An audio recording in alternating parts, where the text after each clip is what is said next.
My name is Alice, and I'm a 33-year-old sales executive at an e-commerce company in Winona. I have a happy family with my husband Scott, our son Oliver, and my mother-in-law Ruth. I had a happy childhood in Philadelphia, but I got married young at 18 while still in college studying business management. My parents, who loved me very much, were worried about me getting married so early, but I was too in love to think about the consequences. My boyfriend seemed perfect, and we rented a place to live. We worked multiple odd jobs to make ends meet since our families cut us off. We had our first child when I was 19. At first, everything was going well, and we managed our parenting duties just fine. But after Oliver was born, things changed. My husband's father died in a car accident, and his mother had a mental breakdown from the shock, later being diagnosed with Parkinson's disease.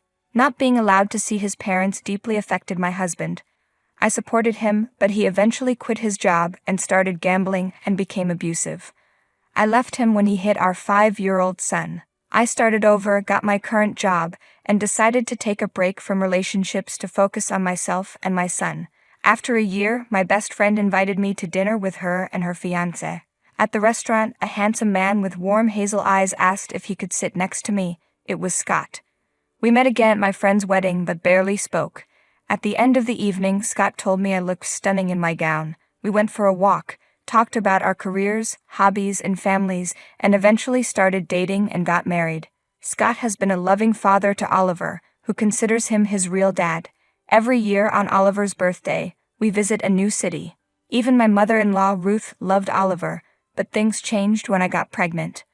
One day at Walmart, I overheard Ruth telling the cashier to check the fruits carefully because her pregnant daughter-in-law, me, shouldn't get sick. When the cashier congratulated her on her first grandchild, Ruth replied, "It will be my first real grandchild. I have a step-grandson who's 10 because my son married my daughter-in-law when he was 5, but I tried to treat him the same." I realized then that Ruth never truly loved my child with all her heart. Ruth also has a granddaughter from her daughter, whom she adores and spoils with gifts. She spends a lot of time with her granddaughter, and anyone who sees them would think Ruth is the best grandmother ever, but only for her daughter's child. One morning, I woke up to the sound of Scott arguing with his mother. Ruth was furious that Scott didn't want to have another biological child. Scott and I had discussed this the night before, and I advised him not to go through with it. Ruth was angry and threatened to end her life if we didn't have another child. Scott assured her we wouldn't make that decision, but she thought I had influenced him. I didn't want a strained relationship with Ruth. She had been kind before, and I didn't know what had caused the change, but I hoped we could win her over with love. I didn't realize that was a big mistake. We were at a farmhouse for Ruth's birthday, and she had already eaten 2 apples but wanted more. Scott refused, and Oliver playfully whispered in her ear, "Don't worry, Grandma." Oliver whispered to his grandma, "I'll sneak an apple for you upstairs." Scott noticed and asked, "What's going on over there?" But my mother-in-law wasn't amused. She said in a stern voice, "Oliver, it's not good to sneak food because of choking. You should never take food without asking an adult." I stepped in and said, "You're right, but he knows it's not okay. He was just joking with you." We laughed, and I added, "Yes, I'm her apple dealer," but she replied sharply, "That's even worse. He shouldn't learn to play favorites." I was heartbroken when I saw Oliver's sad face. He was just trying to bond with his grandmother, who once loved him so much. Scott couldn't take it and said, "Mom, you know how much he loves you, right? He would never do anything to hurt you." She responded, "Yeah, I'm sure you love him very much." One day, I was cuddling with Oliver when she saw us and exclaimed, "Alice, what are you doing? You're pregnant, and you're crushing your belly. It's not good for the baby. Don't do that before your delivery." I wondered if that was really true but decided to stay quiet to avoid any drama. Things got worse on Oliver's 12th birthday. Scott wanted to throw a big party, and we invited many relatives, colleagues, family friends, and all of Oliver's friends. As we were about to cut the cake, my sister-in-law's daughter came crying to my mother-in-law, who was standing next to me. She claimed that Oliver had hit her and pushed her to the ground. My mother-in-law's anger flared up. I could see she was losing control. Before I could calm her down, she went up to Oliver and slapped him without asking what happened. "You've got a lot of nerve, causing trouble on your birthday. Get out of the house," she yelled. Oliver flinched from the slap and ran out of the house crying. I followed him. After some time, I came back and shouted at her, "What are you doing? It's his birthday. At least hear what he has to say." She snapped back, "Stop siding with your son. I've tolerated him enough. He's forgotten where he comes from." Scott, trying to defend Oliver, said, "Mom, you even know what the fight was about. They argued about you." She told Oliver he's not her real grandson and mocked him until he pushed her. My mother-in-law glared at me. I said, "I don't condone his behavior, but I wonder where she learned this from." My mother-in-law was speechless for a moment, and that's when we finally discovered why she treated her grandchildren differently. She said, "It's normal for me not to feel the same affection for him because he wasn't born from my son. The children of my biological children will always be dearer to me than your son. I'm going to love your baby more. That's just how most grandmothers feel, even if they don't say it." I couldn't believe my ears. It felt like a shocking revelation, leaving us all stunned. I couldn't understand where she got this old-fashioned idea. Who influenced her to think this way? Her reasoning left us speechless. Oliver later told me that his grandma used to tell his sister that his brother or sister would be mommy and daddy's real child. I asked him what else grandma had said, and he told me she kept reminding him that his sister wasn't really his sister. I noticed my mother-in-law looked away with a hint of guilt. Now Oliver believes he's extra special to us because we don't want him to feel less important, even though his younger sibling is going to be grandma's favorite grandchild. I confronted her. "What have you been telling him?" She replied, "I didn't lie. It's the truth, and he needs to realize it." Unfortunately, Scott was away on a business trip when all this happened. The next day, I told him everything. He said, "I'm not surprised at all. She's always been cold towards him, sometimes acting like he doesn't exist. I remember she wouldn't even wish him a simple happy birthday, let alone give him gifts. She never shows any interest in his life, never asks how he's doing in school or about his friends." Scott then tried talking to her. "Mom, what you've done is too much.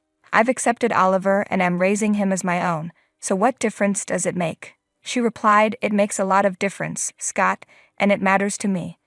Don't you dare judge me. You can't force me to love your son. That's never going to happen. I don't feel like he's my grandchild, and you'll have to get over it." But Scott was firm. "No, Mom, it's you will have to get over not seeing us anymore. We don't need this kind of negativity in our lives, and we definitely don't want our child to experience it. I want you to leave my house right now." Shock and betrayal crossed her face as she stared at her son.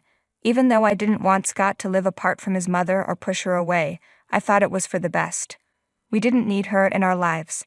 Being a grandmother to a child who loved her so much was a privilege, and she threw it away by her own choice. Too bad for her. As much as it upset us, we had to make this decision, but she didn't give up. "That's not fair. You can't leave your elderly mother on the streets. I can sue you."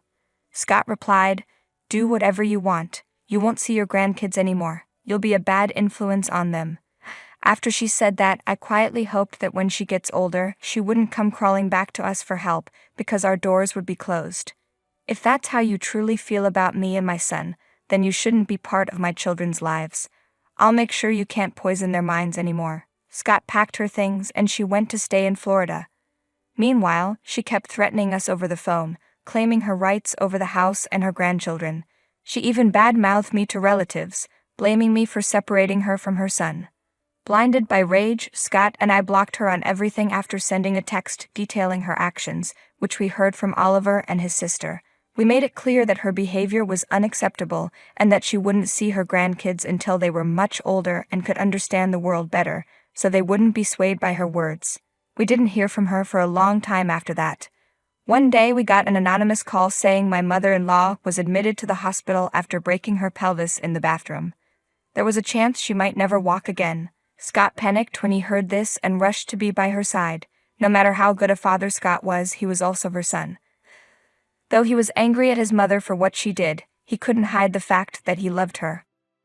"Honey, I think stopping her from seeing the kids is inhumane now. She's old and weak and would want to be with her family in these difficult times. She's just a bit traditional," Scott said, getting emotional.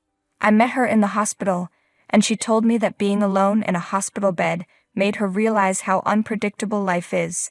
She admitted she didn't expect karma to hit her this way." Scott then held my hand and said, I think we should bring her back home. I don't have the heart to leave her alone at this time, and I can't keep going back and forth to Florida. I hope you understand. I replied, Of course, honey. It pains me to see her like this. No matter what, she is your mother, and you should be there for her right now. It might be difficult with Oliver, but I'll make sure they get along. I believe she's realized she was wrong. A few days later, she was discharged from the hospital, and we brought her home. Things seemed to be going smoothly, and I thought we were finally back together as a happy family. One day, Oliver was playing around the house when he accidentally slipped and hurt his elbow. A few days later, we were unexpectedly visited by officials from the Social Services Department. They said they had received a complaint that my husband and I were neglecting Oliver because we were excitedly awaiting the arrival of our new baby. They even claimed that the injury on Oliver's elbow was a sign of physical abuse. The officials tried to take Oliver away from us. I was terrified and did everything I could to convince them that the complaint was false, but they wouldn't listen. They took my baby away. I was inconsolable. Scott said, I wonder who might have given them this false information. My mother-in-law suggested we visit the office and personally convince them to let us keep Oliver. After a lot of effort, we finally got him back and proved that the complaint was malicious. But as we prepared to leave, Oliver softly mumbled to me, Don't leave me with Dad, Mama, I'm scared of him. This shocked me since Oliver had never said anything like that before. Scott was also surprised and tried to hug Oliver, but he pulled away. One day, when I found Oliver alone, I asked him about it. Oliver loves his mama, doesn't he? I asked. Yes, Mama, he replied. And he never lies to me, so will he answer honestly? He nodded. Why are you scared of Daddy, honey? Did he say something? No. But Grandma said that once the baby is here, Daddy will throw me out of the house. I was devastated. We had given her another chance to be part of a happy family, and she had ruined it. I realized she could never truly accept us. I also had a strong suspicion about who might have contacted social services with the false complaint, but I decided to talk to Scott first instead of confronting her. However, fate intervened. Ever since her accident, my mother-in-law had been using a wheelchair. That evening, she was preparing coffee when she accidentally spilled hot water on her leg. She screamed, Help me, Mother of God, and to my surprise, sprang from her wheelchair and rushed to the kitchen to get some ice. Coincidentally, Scott had just returned from work. We both witnessed her walking, revealing that she had been faking her injury to get back into our home. Mom, you can walk? Scott asked, shocked. She froze and slowly turned around. Oh, the impact of the hot water must have helped me walk again. What a miracle. But Scott wasn't convinced. This is sick, Mom. How could you stoop so low? I idolized you as a child, and this is how you repay me? Just because you despise a little child so much. I had never seen Scott so angry and hurt. I trusted you and wanted to take care of you after what happened, but this is how you pay me back. Get out of my house now. Please, hear me out, she pleaded. I did this because I want you to realize we can be a happy family without that child. Your child needs a grandparent. Don't deprive her of that happiness. What will you say when she grows up and finds out she has a grandmother you chose to hide from her? Scott replied, I'll take care of that. I'm sure when our child is old enough to understand, they'll see that you being around could do no good. He went to pack her belongings and returned with her luggage. You can't be a good mother if you can convince yourself to do and say such horrible things to a young child, even going so far as to brainwash him. We never saw her again after that. A few months later, I gave birth to a beautiful baby girl. Scott loved both of his children equally and taught them to always stand by the truth. I often reflected on how I had seen mothers. My mother was a modern, progressive woman despite being from the countryside. She rarely talked about marriage and kids, always pushing me to fulfill my career goals. Unfortunately, I didn't value her ideas back then because I wanted to get married so badly. But life eventually shows you the truth. I learned from my mistakes and from the people I met. Scott and his mother were from the same family but different generations. While I couldn't entirely blame her for her outdated beliefs, I think that if she truly loved Scott, she would have found happiness in his happiness. Her comments and behavior towards my son were unreasonable and unfair. Luckily, Oliver didn't grow up to hate or disrespect her, but he always remembered her as his grandmother. I couldn't imagine what would have happened if she had stayed with us longer and continued her manipulative ways. Fortunately, fate intervened, and we were freed from her toxicity and drama once and for all.